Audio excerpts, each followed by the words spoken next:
আসসালামু আলাইকুম চাচা। ওয়ালাইকুম সালাম। ভাতিজা ভালো আছো? আলহামদুলিল্লাহ চাচা, কই যাচ্ছেন? ভাতিজা পুকুর পাড়ে গোসল করতে যাচ্ছি ভাতিজা। চাচা এত সাত সকালে গোসল করতে যাচ্ছেন কেন? ভাতিজা সকালবেলা গোসল কইরা দোকান পাট করবো তো, এই জন্য পুকুর পাড়ে গোসল করতে যাচ্ছি ভাতিজা। চাচা গোসল তো করতে যাচ্ছেন, গোসলের ফরজ গুলি জানেন? ভাতিজা এটা কি বলো ভাতিজা? গোসল করে জানবো এটা বললো ভাতিজা?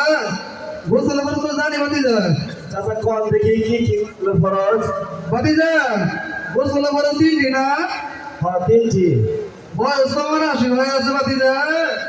ইয়ার বাবু ভাতিজা আমার বাপ দাদা শুনছি দেখছি গোসল করে দিল তিনটা, একটা হলো লঙ্গি, আর একটা হলো গামছা, আর হলো হাতে যে ভাতিজা দেখছি ওর হলো সাবান। হায় এই আল্লাহ তিনটে না? চাচা, হায় আল্লাহ চাচা কোন কি?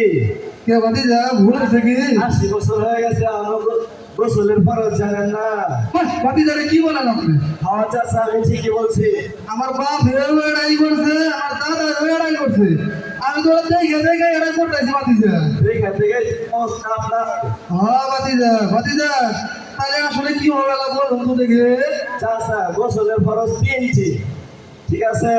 হ্যাঁ, এক বাকি। নাম্বার কুলি করা, 2 নাম্বার নাকে পানি দেওয়া, 3 নাম্বার সমস্ত শরীর ভালোভাবে গোসল করা।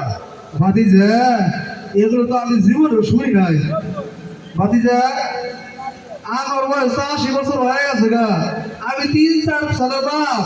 হ্যাঁ চাচা, পুরা টোলা আর্মি, আরেক পোলা হলো বিডিআর, আরেক পোলা হলো পুলিশ, আর মাইয়া হলো ডাক্তার। ইয়ার হাতে গোসল ফরজ মানা জিন্দিগিও জানে না ভাতিজা। আমার তো মনে হয়।